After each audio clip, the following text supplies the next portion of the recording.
마가복음 15장 16절에서 우리 32절까지 말씀입니다. 다 찾으셨죠?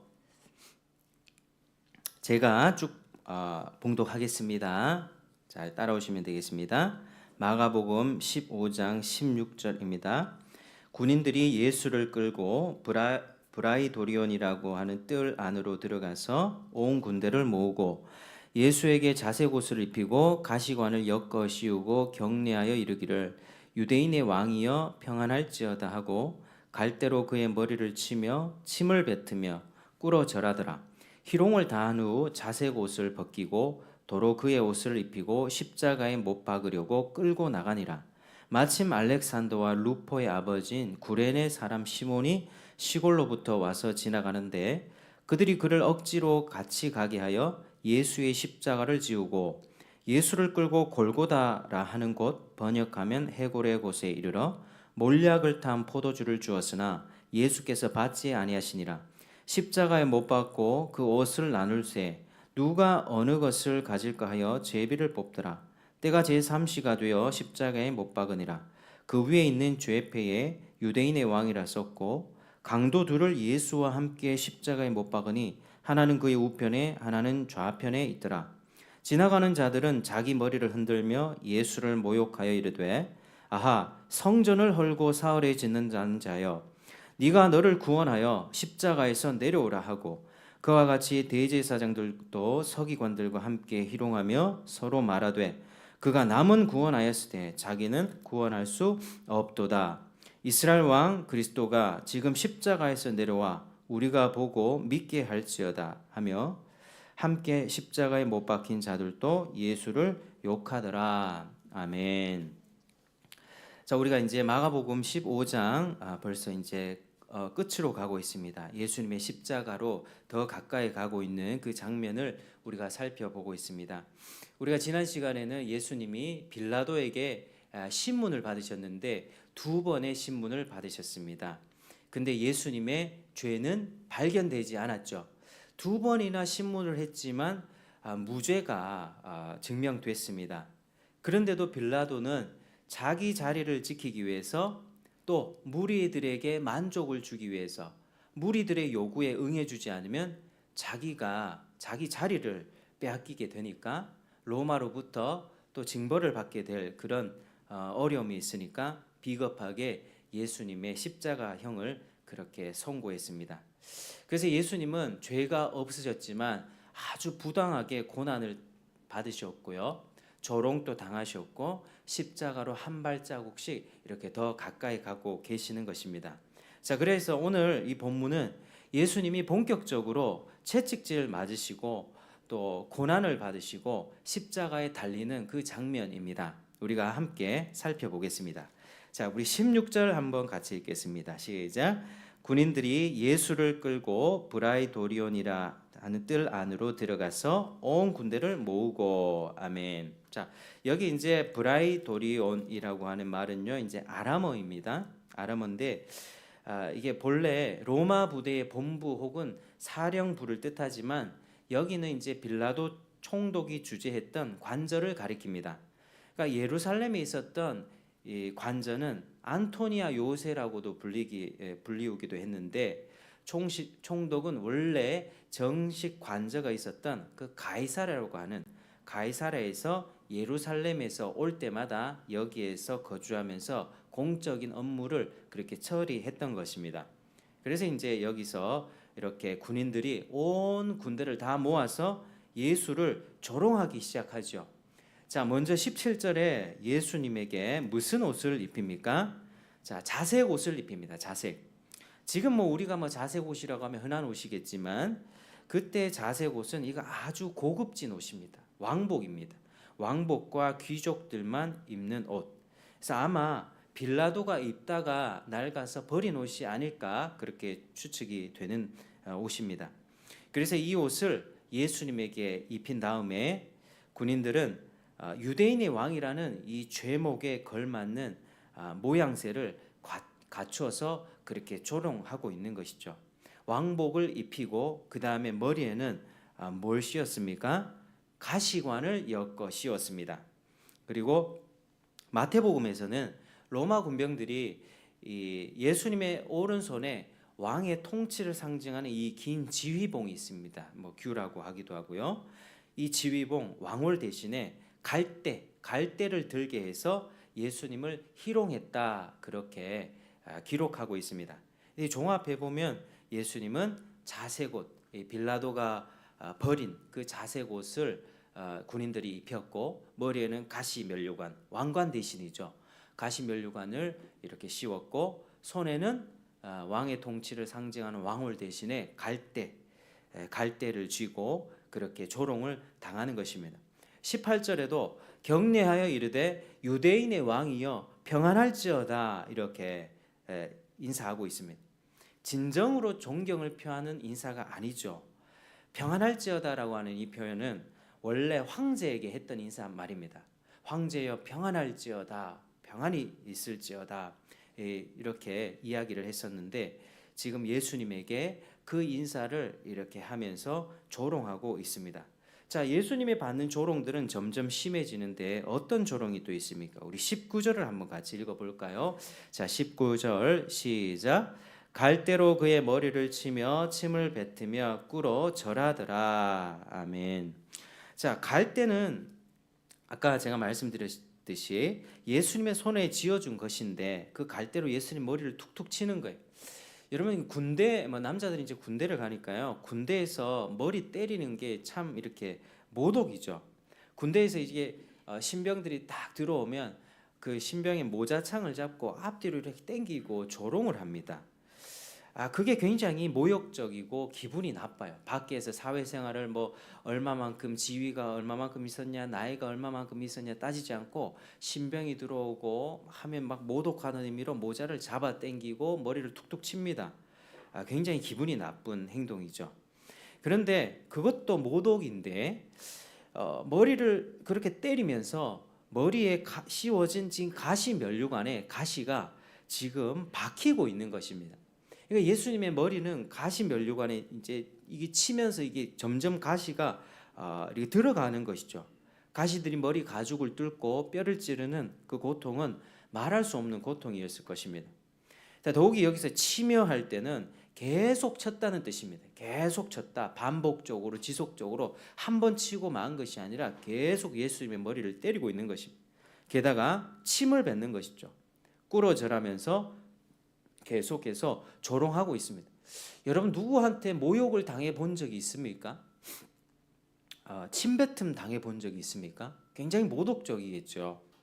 근데 그 예수님, 하나님의 아들이신 만왕의 왕이요 만주의 주이신 우리 예수님께서 지금 군인들에게 이러한 조롱과 희롱을 당하고 있습니다. 정신적인 모욕도 받았을 것이고 육체적인 고통도 함께 지금 당하고 있습니다. 근데 예수님의 태도가 지금 놀랍습니다. 저항을 한 번도 안 하시는 겁니다. 다 참고 계십니다. 그분이 저항할 능력이 없어서가 아니라 죄와 사망에 빠져 있는 인류를 대신해서 지금 고난을 받으시고 죄값을 치르고 그들을 구원하기 위해서 예수님이 그걸 다 받으시는 것입니다. 죄로 인해 상처받고 고통받고 불안과 근심 속에서 평안과 참된 쉼과 안식이 없이 살아가다가 우리 인생이 어떻습니까? 몸도 아프고 마음도 아프고 결국 지옥에 갈 수밖에 없는 우리 인생을 고쳐주기 위해서 예수님이 지금 대신 이렇게 고난을 당하고 계신 것입니다. 그 모든 모욕들을 다 참고 계십니다.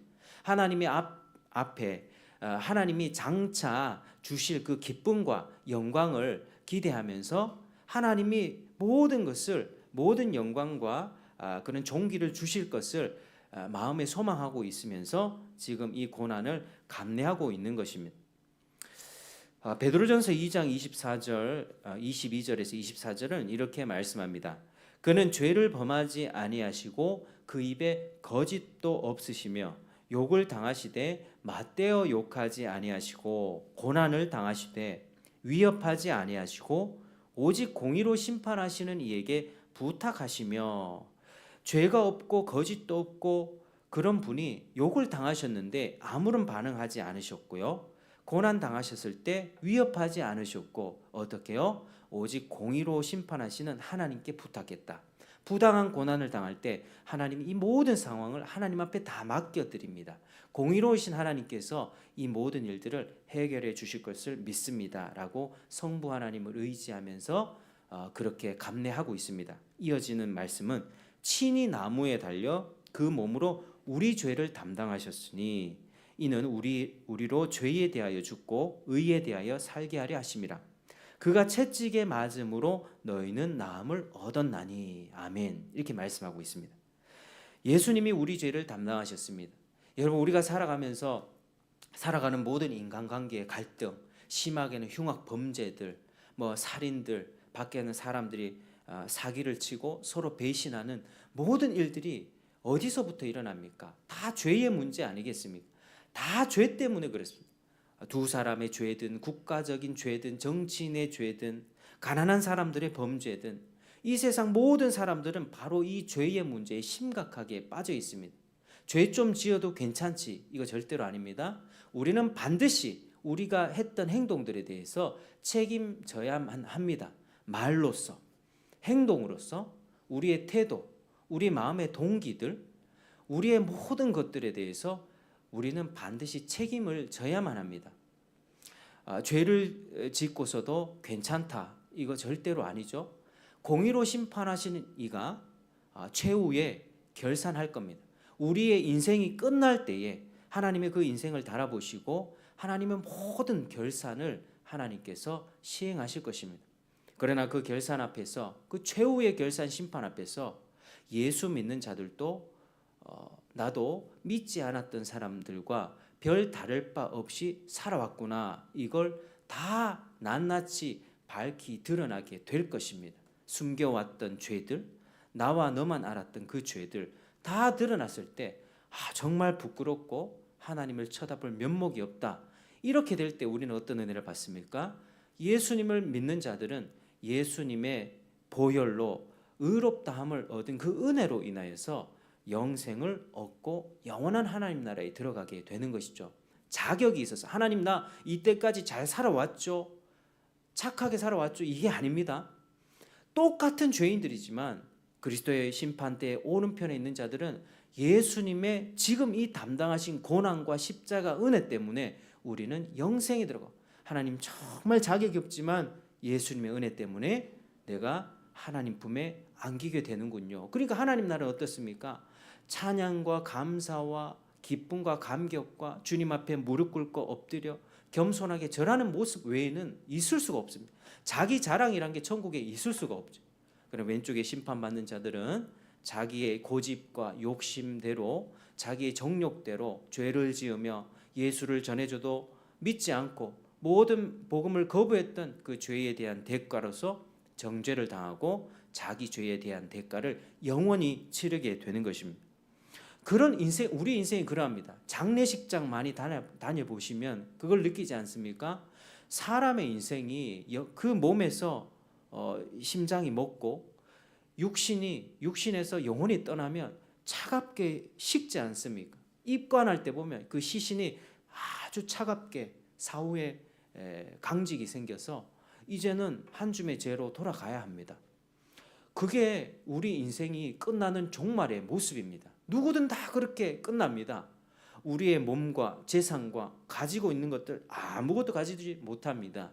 우리의 영혼, 하나님 앞에서 그 믿음 하나만 가지고 들어가지 우리의 끝이 이와 같다는 사실 여러분 반드시 기억하시길 바랍니다. 죄인들의 삶이 이렇게 비참합니다. 부자로 살았든지 가난하게 살았든지 그 끝은 동일하게 끝납니다. 그러하기 때문에 우리는 살아갈 때 믿음으로 죄사함 받고 하나님 앞에 의롭다 인정받고 하나님을 사랑하고 순종하며 애쓰며 살아가는 그 삶이 가장 복된 인생이라고 하는 것이죠. 예수님의 그 복된 인생을 허락해 주기 위해서 지금 채찍에 맞고 지금 침뱉음을 당하고 뺨을 맞고 모든 내가 치러야 되는 죄의 대가를 예수님이 치르고 계시는 것입니다. 우리는 가장 소중한 것들에 대해서 조금 쉽게 여길 때가 있습니다. 지금 또 아침에 내리쬐는 이 태양 얼마나 감사합니까? 이 태양을 받고 햇볕을 받아야 비타민 D도 생성이 되고 우리의 우울증도 사라지고 뼈가 건강해집니다. 하나님의 값없는 은혜죠. 햇볕이 얼마나 감사합니까? 우리는 그저 거저 받았습니다. 하나님이 때마다 내려주시는 비, 이 아름다운 공기, 이 비가 한번 싹 내려와가지고 공기가 정화가 되면 얼마나 이 공기 맞기가 좋습니까? 다 하나님의 은혜죠. 근데 그런 거를 하나님의 은혜라고 잘 의식하지 못합니다. 구원의 은혜도 마찬가지입니다. 구원의 은혜도 우리의 입장에서는 값없는 은혜죠. 우리는 믿음만으로 구원을 받습니다. 믿음만으로 죄사함을 받습니다.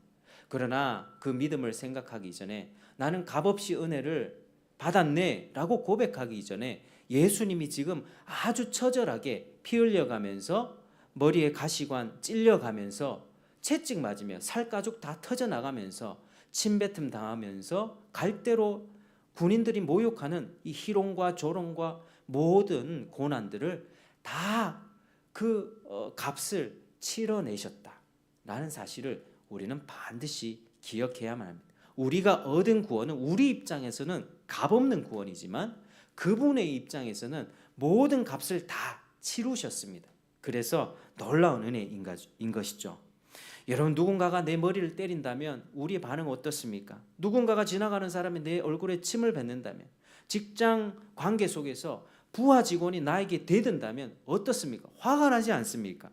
우리가 받는 모욕감과 수치는요, 제 아무리 대통령이 와가지고 나를 무시하고 막 모욕한다 할지라도 우리는 가만히 있을 수 없습니다. 지렁이도 밟으면 꿈틀거리지 우리는 화가 나기 마련입니다.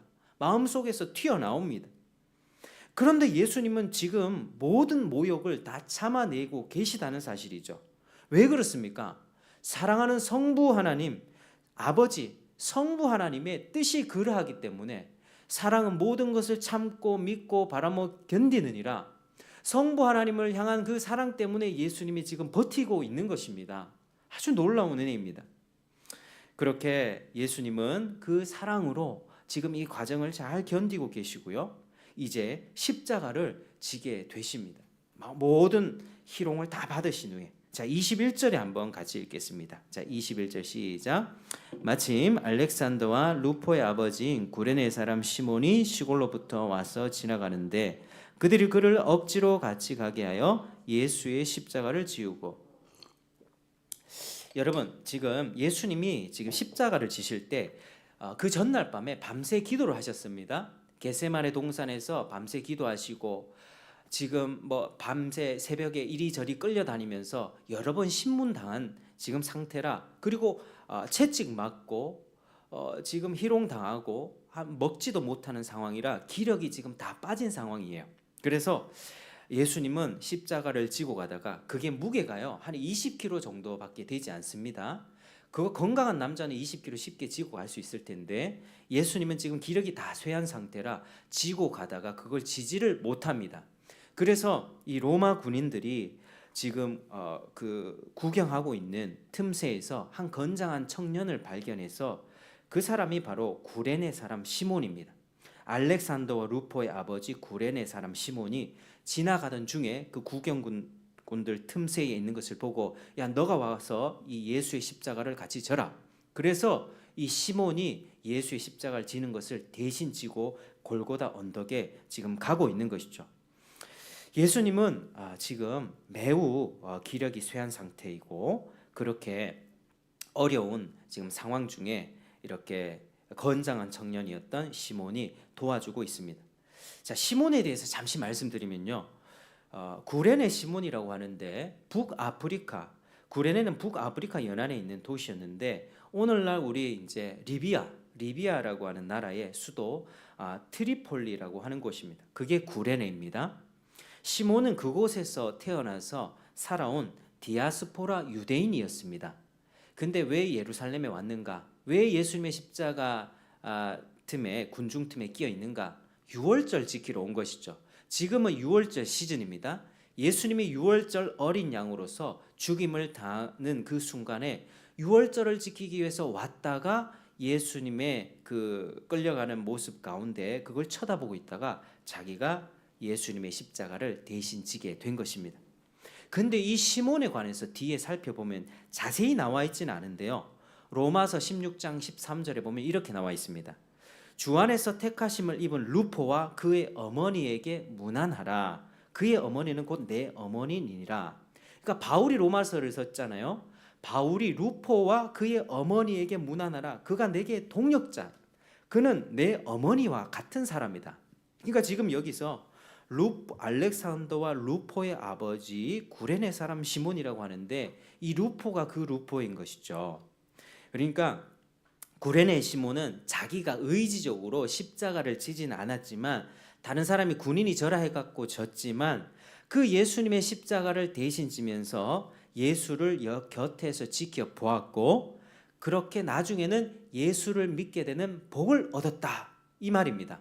그래서 나중에 바울이 이제 루포와 그의 어머니에게 문안해라 이 동력자 관계가 돼 있지 않습니까? 예수를 믿게 되는 아주 큰 축복을 얻었습니다. 여러분 예수를 믿게 되는 경위가 참 다양한데요. 시몬의 경우는 언제 믿었습니까? 가장 낮아지고 처절해졌던 그 예수님, 가장 초라했던 예수님을 만나서 구원을 얻게 됐다. 그뿐만 아니라 그와 그 집이 구원을 받은 것입니다. 여러분 예수를 진짜 믿은 거예요. 우리가 높은 자리에 있을 때는 누구든 따라가기가 쉽습니다. 정치 세계도 그렇지 않습니까? 사람들의 민심이 가 있고 표가 몰릴 때 다 그 사람을 주목하고 그 사람 앞에 머리를 굽힙니다. 따라다니면서 어떻게 뭐라도 나에게 떨어지는 유익이 있지 않을까 따라다니죠. 정치권에서 민심 표심이 중요한 겁니다. 그럴 때 예수님이 능력을 행하고 기적을 일으키고 죽은 사람 살리고 하늘에서 오병이의 기적 일으키면 맹인의 눈을 뜨게 하는 나병 환자를 고치는 이 놀라운 역사를 일으켰을 때 많은 사람들이 따라갔습니다. 쉽게 믿었습니다. 왜? 영광스러우니까요. 예수님 쫓아가면 뭔가 얻을 것 같으니까요. 높아진 자리에 앉아 계신 분을 믿는 것은 누구에게나 별로 어렵지 않습니다. 누구라도 잘 믿기가 쉽습니다. 그런데 예수님은 지금 높아진 자리가 아니라 철저하게 끌려가고 낮아지고 신문과 고문을 다 당한 뒤에 기력이 다 쇠하여 볼품이 없어진 아주 비참한 상태에서 그때 사람들이 조롱하고 있는 그때에 이 시몬이 예수를 믿었다라고 하는 것입니다. 심지어 주변에 예수님을 쫓았던 12제자 중에 어떻게 됐습니까? 가룟 유다는 예수 쫓아가봐야 더 이상 내한테 유익이 없겠다 버렸죠. 그리고 11명의 제자 다 흩어져 버렸습니다. 그리고 그 중에 하나 베드로, 혈기왕성했던 어부, 상남자, 아주 육체적으로 정신적으로 강인해 보였던 그 베드로도 결코 주님 부인하지 않겠습니다. 다른 사람 다 부인해도 나는 주인 부인하지 않겠습니다. 큰 소리 떵떵 쳤던 경상도 사람 같았던 그 베드로도 어쨌습니까?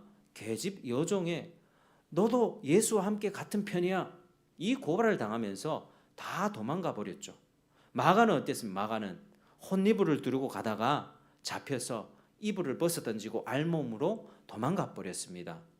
이게 지금 현실이었어요. 예수님이 지금 결코 영화로운 모습이 아니라 가장 낮아지고 비참해지고 볼품없고 우리가 보기에 어떤 흠모할 만한 것이 아무것도 없는 아기 예수로 왔을 때보다 더 비참해 보이는 그때에 시몬이 그 현장을 같이 하고 있고 그 시간을 겪어내면서 시간이 지나서 예수를 믿게 됐다. 낮아진 예수를 믿는다는 것은요, 여러분 이거 쉽지 않습니다. 높아진 예수는 누구라도 쉽게 믿습니다. 왜? 위에서 능력 베푸니까 우와 박수 치고 기적 베풀면 우와 칭송하니까 누구라도 믿지 않겠습니까? 그러나 낮아진 예수를 믿는다는 것은 인간적인 관점에서는 어려운 일이죠. 그래서 고난당하고 십자가 죽임을 당한 예수를 믿는 믿음이 진짜 믿음입니다. 구레네 시몬이 그렇게 낮아진 예수를 가장 곁에서 목격했고 그 과정을 통해서 예수의 신적인 면모를 보았고 하나님의 은혜로 영적인 눈이 밝아진 것이죠. 아, 이분은 죄가 없으시고 이분은 보통 인간이 아니다. 하나님의 아들 그리스도라고 하는 그 말이 정말 맞구나. 믿음이 생긴 것입니다. 여러분 믿음은 여기서 생겨나는 거예요. 가장 낮아지신 십자가에 달린 예수를 믿어야 부활하신 예수가 믿어집니다. 사람들은 어떤 예수를 원하죠? 사람들은 통상 바라고 기대하는 예수는 영광스럽고 힘있고 가난한 나를 부유하게 해주고 질병에 걸린 나를 고쳐주고 문제 다 해결해주고 예수 믿으면 사업도 잘 풀리고 문제, 자식 문제, 뭐 인간관계, 직장 문제 다 없어지는 그런 강력한 메시아를 사람들이 원했고 지금 또 그런 메시아를 사람들은 원합니다. 그게 인간적인 관점이고 인간적인 본능이죠. 우리도 대통령을 뽑을 때 우리의 민생의 문제, 경제 문제 다 해결해 줄 만한 경제 대통령을 원하지 않습니까? 내 밥그릇 챙겨달라. 그 밥그릇을 챙겨줄 것 같은 사람 뽑지 않습니까? 사람들은 기본적으로 이성적으로 본능적으로 그런 예수를 구합니다. 그렇지만 그 결과적으로 그런 예수는 지금의 모습은 아니죠. 그런 예수는 언제 임합니까? 영광스럽고 왕으로 오시는 예수는 결국에 우리의 세상, 우리의 인생들이 다 끝이 나고 이 처음 세상이 다 무너지고 새하늘과 새 땅이 오셔서 예수님이 다시 오실 그때에 하나님 나라가 완성이 될 텐데요. 그때는 예수님이 백마를 탄 왕으로 오십니다. 예수님은 아기 예수로 오시고 목수의 집안에서 말구유에서 비천하게 태어나셨고 갈릴리 나사렛에서 무엇이 선한 것이 나올 수 있겠느냐? 그렇게 조롱당하면서 살다가 지금 비참하게 죽으시지 않습니까? 그런 예수를 볼 때에 많은 사람이 떠나갔습니다. 그러나 구레네 시몬은 그 예수를 옆에서 보면서 진짜 예수를 믿게 된 것이죠. 그게 진짜 예수 믿는 것입니다. 내가 원하는 예수 누가 못 믿겠습니까? 내가 원하는 예수, 이런 예수상을 딱 만들어 놓는 거예요. 예수 잘 믿으면 이렇게 되겠지, 복 받겠지. 근데 믿었는데 안 되는 거예요. 고난은 심해지고. 하나님이 예수를 믿으면 모든 것을 다 해결해 주겠다라고 얘기해 준 적이 없습니다. 죄를 사해 주고 내가 네 인생을 끝까지 책임져 주고 하나님의 형상으로 변화시켜 주고 하나님 나라 갈 때까지 영원의 관점에서 네 인생을 지켜주고 보호해 주고 살아가면서 어려운 일이 있을 때 때를 따라 돕는 은혜를 베풀어 주고 먹을 것이 없을 때 구하면 내가 먼저 그의 나라와 의를 구하면 내가 너에게 허락해 주겠다. 이 약속을 하셨죠. 언제 내가 원하는 대로 다 그거를 하나님이 해결해 주겠다고 약속하셨습니까? 완전한 해결은요 없습니다. 이 땅에 우리가 육신을 입고 살 동안에 완성될 때까지는 우리는 고난을 겪어야 되고요. 눈물 흘려야 되고요. 신음해야 되고요. 조롱당하고 때로는 침뱉음을 당하는 때도 있을 것입니다. 끝까지 죽는 날까지 영적인 전쟁이 있을 것이고 괴로움과 아픔이 있을 것입니다. 그러나 그 삶의 모든 과정을 다 겪고 주님이 다시 오실 때, 왕으로 오실 때 우리는 왕의 백성이 되는 거예요. 이제 더 이상 우리를 해야 할 것들이 아무것도 없습니다. 사탄막이 멸하게 되고 그리고 우리를 조롱했던 불의한 자들 모두 다 심판을 받게 되고 자기가 했던 죄악들에 대한 대가를 그들은 다 치르게 될 것이고 우리는 은혜로 구원을 받고 하나님 나라에 안전하게 들어가서 왕노릇하게 되는 것이죠. 그리스도와 함께 왕노릇하게 되는 것입니다. 여러분, 우리의 예수 믿는 인생의 운명이 끝이 이렇게 아름답게 결말이 납니다. 여러분, 지금 마음에 괴로움이 있습니까? 아픔이 있습니까? 어떤 문제가 있습니까? 내가 신앙생활을 이렇게 오래 해도 왜 이렇게 해결되지 않지? 고민과 근심, 염려 있지 않습니까? 그러나 주님을 끝까지 붙드시길 바랍니다. 주님은 절대로 우리를 포기하지 않으시고 완성될 그때에 우리를 영화로운 상태로 인도하실 것이며 우리의 몸도 주님이 재림하셔서 영화로운 부활체를 새로운 몸을 허락하실 것입니다. 지금은 허리도 아프고 무릎도 아프고 마음의 우울증도 괴롭고 하지만 기쁨과 평안과 너무나도 아름답고 사랑이 충만한 그 나라, 우리가 그 나라에 들어가게 된다는 것입니다. 여러분, 그게 우리가 맞이하게 될 종말입니다. 영원한 축복입니다. 그런데 우리가 지금 이때 살아갈 때는 어디에다 더 초점을 맞춰야 된다? 지금 낮아지고 비참하게 된 예수를 더 묵상해야 됩니다. 왜냐하면 그 나라의 그 영광을 얻기까지 이 과정을 통과해야 되기 때문입니다. 우리는요, 이 십자가를 통과해야만 부활의 영광을 겪게 됩니다. 여러분들 정말로 낮아지고 비참해지고 두드려 맞는 예수를 깊이 생각하고 믿는 여러분 되시기를 주의 이름으로 축복합니다. 먼저 고난을 당해야 십자가 부활을 얻죠. 먼저 고난을 당해야만 합니다. 여러분, 계속 이어지는 본문을 좀 살펴보겠습니다. 23절에 보시면, 자, 포도주를 주었다는데 뭘 탄 포도주죠? 몰약을 탄 포도주입니다. 몰약. 자, 근데 예수님이 받지 않으셨다라고 기록하고 있죠. 몰약 탄 포도주는 뭐냐면 고통을 줄이기 위한 진통제입니다. 진통제. 고통 경감제입니다. 근데 당시 이렇게 십자가형을 당하는 그 사람들은 너무 고통스럽죠. 채찍도 어떤 채찍이라고 말씀드렸습니까? 뼈 조각, 쇠 조각이 달려서 한 대 딱 맞으면 살점이 다 터져 나갑니다. 그냥 피부만 상하는 게 아니라 그 안에 깊은 동맥, 정맥까지 다 터져 나가는 것입니다. 그러니까 얼마나 이게 괴로운 일이겠습니까? 그래, 게다가 십자가를 지고 자기가 매달릴 그 언덕까지 가야 되니까요. 그러니까 당시에는 몰약탄 포도주를 줘서 이 진통제를 이렇게 줘서 잘 갈 수 있도록 그렇게 했다는 관습이 있습니다. 그러니까 한 주석가에 의하면 로마 군인들이 준 게 아니라요, 그 예루살렘에 거주하던 경건한 여인들이 그렇게 주었다라고 한 주석가는 그렇게 말하고 있습니다. 근데 예수님은 어떻습니까? 그 포도주를 마셨습니까? 안 마셨습니까? 안 마셨죠. 포도주를. 십자가의 고통을 덜려고 하지 않은 것입니다. 이 굉장한 이 예수님의 순종을 볼 수 있습니다. 왜 그랬겠습니까? 왜 진통제를 맞지 않았습니까? 주님이 주시는 고난의 잔을 온전히 마시기 위해서. 십자가는 고난의 잔이죠. 여러분, 요즘에 젊은 세대들 중에 선택 제왕이란 게 있습니다. 그게 뭐냐면 요즘에 이제 의료 기술도 많이 발전하니까 산부인과에 가면 산모의 어떤 문제와 여러 가지 문제로 제왕 절개하는 기술이 있습니다. 하나님이 주신 일반 은총이라 할 수 있죠. 예전 같았으면은 그런 기술이 없었을 때는 산모도 위험하고 아이도 위험했을 텐데요. 근데 선택 제왕이 뭐냐면 이제 상고가 너무 심하잖아요.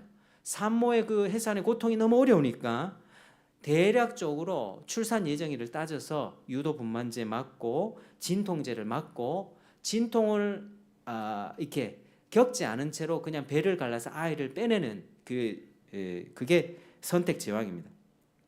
그러니까 상고가 인간이 당하는 고통을 뭐 10으로 분류하면 가장 세다고 하죠. 이거 뭐 저는 남자이기 때문에 뭐 죽었다 깨어나도 모릅니다. 뭐 배가 트럭이 배를 깔아뭉개는 그런 느낌이라나, 아니면 뭐 수박이 콧구멍에서 나오는 뭐 그런 어떤 고통 뭐 이렇게 표현을 하더라고요.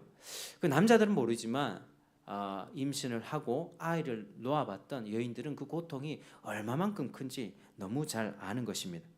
근데 이 고통이 너무 심하고 이제 그걸 아니까 이 젊은 여인들이 얼마나 그 두려움이 있으면 그 고통을 좀 통과하고 싶어서 선택 제왕하는 겁니다. 진통제를 미리 맞고 마취를 다 한 다음에 배를 갈라서 아이를 쏙 꺼내죠. 뭐 고통이 많이 심하니까 그렇게 선택한다는 것 뭐 이해는 갑니다. 그런데 어떤 엄마들이 있냐면요, 진통제 쓰지 않고 유도분만도 하지 않고 자연주의 출산을 하는 엄마들이 있습니다. 대단한 엄마들이죠. 이런 기술이 있음에도 불구하고 난 그거 하지 않고 정상적인 과정 다 거쳐서 자연분만 할 거야, 이 생각을 가진 엄마들이 있습니다. 그러니까 이들은 어떻게 생각하냐면 산모는 환자가 아니다. 왜 산모를 병원에 데려놨다가 환자처럼 취급하느냐? 환자가 아니라 충분히 해산의 고통을 겪고 나서 그렇게 아이를 낳고 또 아이도 그렇게 낳았을 때 아이도 엄마도 건강하게 회복될 것이다 라고 그렇게 믿습니다. 아기도 뱃속으로 나올 때 힘을 줘서 아기도 나오려고 노력한다는 거예요. 뱃속으로 그냥 쑥 꺼내는 것이 아니라 아이도 나오기 위해서 용쓰고 힘쓰고 엄마도 힘쓰고 엄마의 힘과 아이의 힘이 합치되면서 아이가 쑥 나올 때에 세균 샤워 같은 걸 하게 되고요. 모든 면역 체계도 건강하게 이렇게 세팅이 된다라고 그렇게 말하는 것이죠. 자랄 때 건강하고 면역력 있는 아이가 되는 거다라고 그렇게 의학적으로도 얘기가 되고 있습니다. 이제 엄마가 그런 고통을 겪고 아이도 그런 애쓰는 과정을 함께 겪고 정상으로 분만했을 때 회복력이 분명한 게 사실이죠. 그래서 이런 엄마들은 선택 제왕이라고 하는 그런 좋은 길이 있지만, 넓고 편안한 길이 있지만 자연 출산을 고집하는 것입니다. 정당한 고통을 지불해야만 나중에 더 건강하게 회복된다는 것을 알고 있습니다.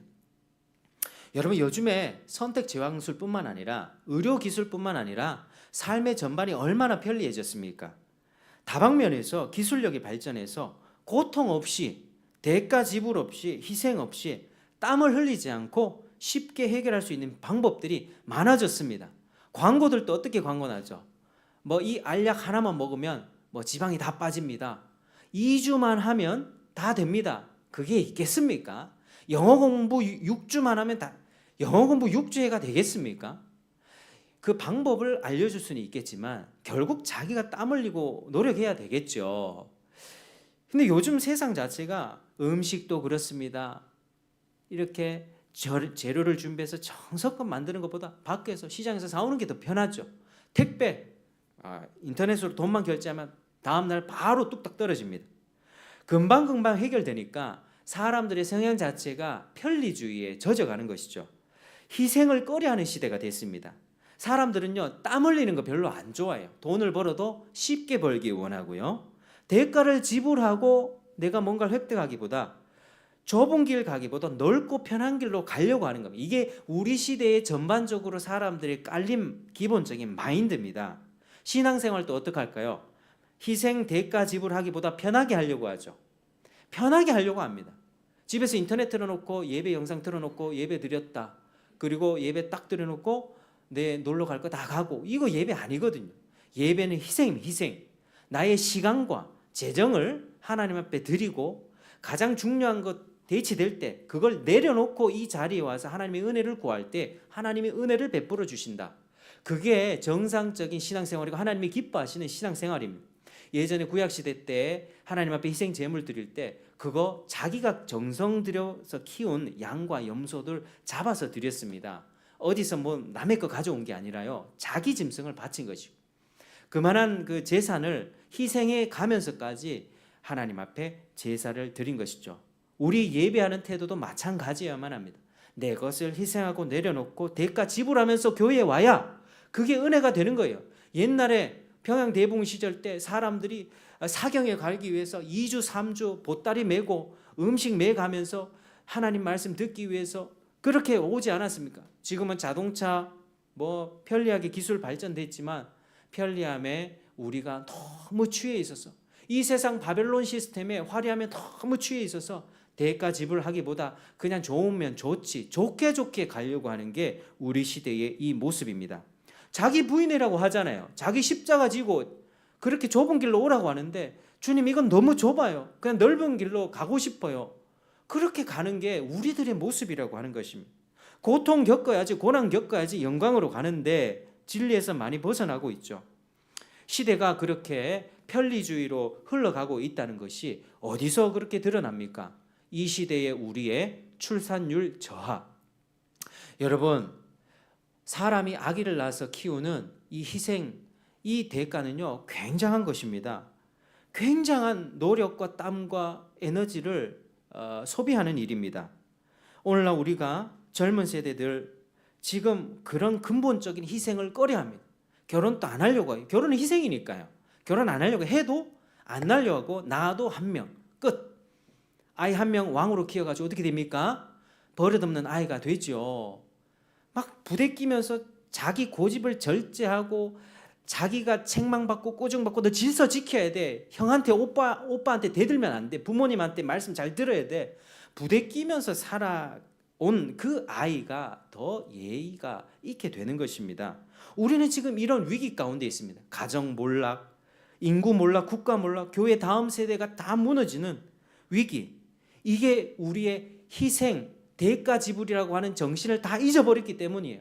여러분 60년대, 70년대만 해도 우리의 믿음의 선배들, 어르신들은 정말 그렇게 대가를 지불하면서 왔습니다.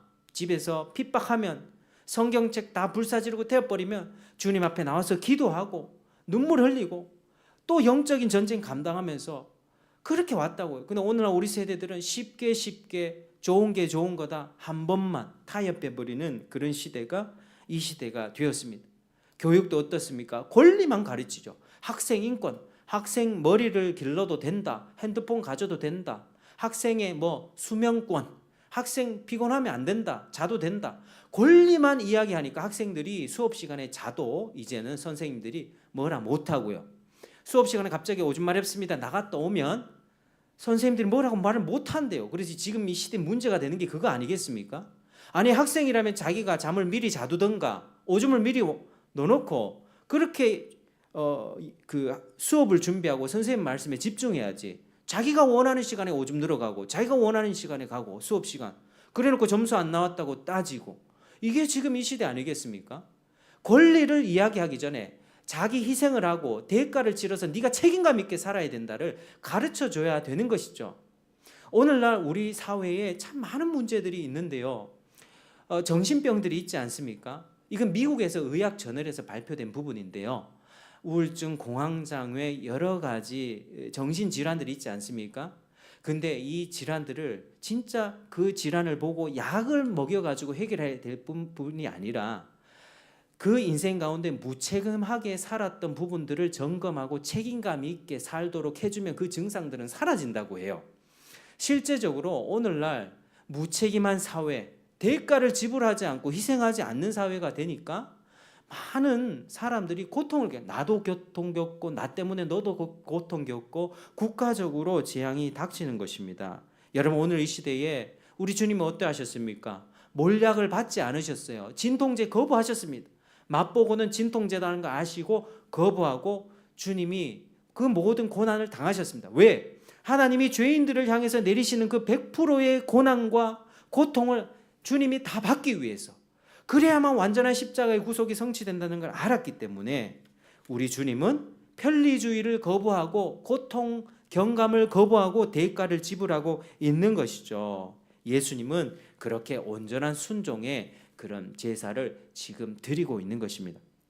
사랑하는 여러분, 여러분들의 삶 가운데서도 무엇보다도 권리만 주장할 것이 아니라 내 의무가 무엇이고 책임은 무엇이고 내가 지불해야 될 대가와 희생해야 될 부분이 뭔지 잘 아시고 그걸 다 지불하며 좁은 길 가는 저와 여러분 되시길 축복합니다.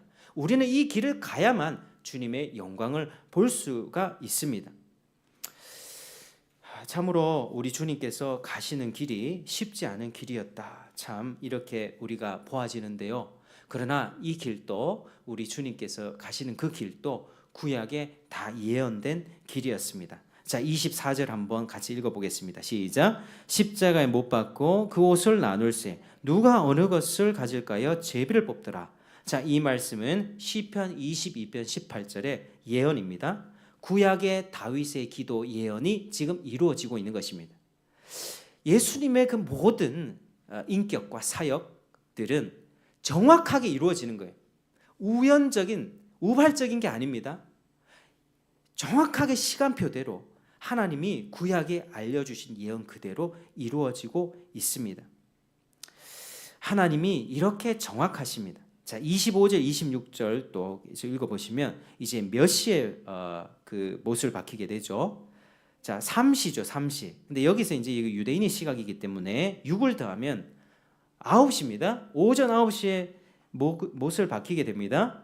그때 유대인의 왕이란 죄패가 붙죠. 그때 예수님의 좌우편에 강도 한 명씩 같이 달립니다.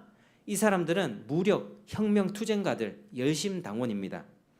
로마 정부는 본보기로 이들을 이렇게 처형하는 거죠. 로마에 대항하면 너희들도 이렇게 죽는 거야. 전시 효과로 그렇게 처형하고 있는 것입니다. 두 명의 강도. 그런데 이 예수님의 두 명의 강도 틈에 죽는 것도 하나님의 예언이에요. 이사야 53편 12절에 그가 자기 영혼을 버려 사망에 이르게 하며 범죄자 중 하나로 헤아림을 받았음이니라. 범죄자 중에 하나로 헤아림을 받았대요. 예수님이 범죄했습니까? 어디 그 강도 틈에 끼어서 죽을 인물이 아니지 않습니까? 근데 예수님은 자기가 범죄하지 않았지만 범죄자 부류에 속해서 죽임을 당하고 있는 거죠. 구약의 성취. 예수님의 옷을 제비 뽑는 것도 성취. 지금 죽는 현장도 성취. 여러분 하나님의 능력이 이렇게 정확합니다. 하나님의 계획과 하나님의 성취는 이처럼 완벽하게 이루어집니다. 그때 두 명의 그 강도들이 옆에 있고 지나가는 자들도 계속 조롱합니다. 29절 이하에 보면 어떻게 조롱합니까? 야, 네가 정말 메시아면 내려와 봐라. 네가 남들은 구원했지만 네 자신은 구원하지 못하니. 네가 남들 귀신 쫓아냈잖아. 네가 남들 죽음 당했던 그 사람 나사로 살렸잖아. 다른 사람은 살리고 구원하면서 왜 너는 못 구원하냐? 빨리 십자가에 내려와라. 그 능력 보여줘라. 그러면 내가 믿을게. 이렇게 조롱하는 것입니다. 이거 사탄적인 겁니다. 사탄이 예수님이 40일간 금식하신 후에 어떻게 조롱했습니까? 네가 하나님의 아들이면 배고프지? 돌을 떡으로 바꿔봐. 높은 데서 뛰어내려 천사가 보호해 줄 거야. 네 내게 한 번만 절해봐라. 이 세상 다 너에게 넘겨줄게. 사탄이 이렇게 시험한 게 이 사람들이 그렇게 하는 거예요. 한번 내려와봐라. 그럼 내가 믿어줄게. 이러는 거예요. 이 희생과 포기, 고통 이런 거 말고 능력만 보이면 된다. 사탄적인 거죠. 하나님의 뜻이 아니었습니다. 메시아라면 네가 능력이 있으면 당연히 한 번에 다 제압하고 강력한 무력과 힘으로 적들을 제압하지. 왜 그렇게 뭐 낮아지고 고난당하고 이게 무슨 말이냐. 지금 이렇게 사람들이 생각하고 있는 것이죠. 베드로도 동일한 실패를 했고요. 사람들은요 이렇게 생각합니다. 근본적으로 높아지고 영광 얻고 능력 행하고 그걸로 구원을 베푸는, 그리고 그것이 곧 사탄적인 생각입니다. 자기 중심성이죠. 희생과 고통과 자기 부인 없는 영광 추구입니다. 여러분, 우리의 본성적인 생각들을 우리는 깨뜨려야만 합니다. 예수를 믿을 때에도 내가 원하는 예수가 아니라 낮아지고 희생당하는 예수, 고통받는 예수, 그 예수를 우리가 진짜 만날 때 예수를 믿는 것이죠. 그 사람들은 자기들의 죄를 전혀 보지 못합니다. 유대인들은 지금 로마가 악하니까 네가 로마를 무찔러 줘야 된다. 네가 로마를 무찔러 줘야 된다. 자기들의 죄는, 자기는 의롭습니까? 바리새인들과 서기관들이 의롭게 살았습니까? 자기들의 죄는 전혀 보지 못하고 각성도 전혀 없고 내가 구원받아야 되는 필요성도 전혀 느끼지 못합니다. 그러니까 자기 죄를 못 보니까 죄에서 구원해 주려고 오신 예수님을 보지 못합니다. 예수님이 저렇게 저주받아 낮아지고 비참하게 죽어야 한다는 구약의 예언도 눈이 가려져서 보지를 못하는 거예요. 자기 생각으로 똘똘 뭉쳐 있으니까. 그러나 구레뇨 시몬은 그걸 봤던 거예요. 낮아지고 고통당하는 예수를 봤고 자기 죄 앞에서 자기 죄를 겸손하게 보고 예수께 자기 인생을 의탁드렸습니다. 십자가에 달린 두 강도도 마찬가지였습니다. 처음에는 두 사람들도 다 욕을 했습니다. 오늘 본문에 보면 32절 끝에 함께 십자가에 못 박힌 자들도 예수를 욕했다. 두 명 같이 욕하고 있던 상황이었습니다. 누가복음에 보면 시간이 좀 지났을 때 한 명이 회개합니다.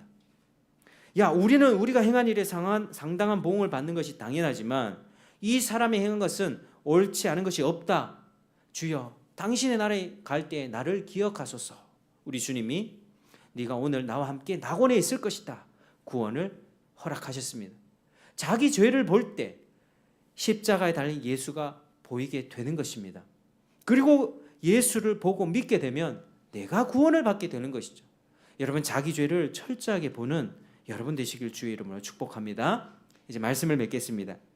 예수님은 구약의 예언대로 하나님의 진노의 잔을 한 방울 남기지 않고 모든 고통을 진통제 받지 않고 다 받으셨습니다. 모든 희생으로서 죄인들을 위하여 대가를 지불했습니다. 죄의 대가는 이렇게 참혹했던 것이죠. 우리가 최후 심판대에서 여러 가지 책임져야 될 것 많이 있죠. 말, 행동, 태도, 동기, 생각들 다 책임져야만 합니다. 하나님의 거룩의 기준이 얼만큼 큰지를 늘 보시길 바랍니다. 다른 사람과 비교해서 나는 이 정도면 잘 살아왔지, 정직하고 바르게 살아왔지, 법 없이 살아왔지, 이게 아니란 말이에요. 하나님의 율법의 기준에 날 보면 내가 얼마나 거짓된지 보인단 말입니다. 나는 정직한 사람이었던 것 같지만 하나님의 거룩의 기준에 보면 나는 거짓되고 부패하고 의로운 게 하나도 없는 사람이다. 그러면 예수를 붙잡게 되고 예수님은 그렇게 겸손하게 엎드리는 자에게 은혜를 베풀어 주십니다. 저와 여러분이 이렇게 겸손하게 엎드리고 자기 죄를 자백하면서 주님 앞에 은혜를 풍성히 받는 그런 복된 인생 사시기를 축복합니다. 내 죄를 보지 못하면 남의 죄만 보입니다. 내 죄를 보지 못하면 내가 의로운 줄 알고 항상 남을 비판하게 돼요. 남을 존중할 줄 몰라요. 예수의 필요성 못 느낍니다. 그러나 죄로 인해 괴로워하는 인생, 여러분 자기 죄로 인해서 먼저 괴로워하는 과정을 충분히 겪으시길 바랍니다. 그래야 예수님의 치료가 임합니다.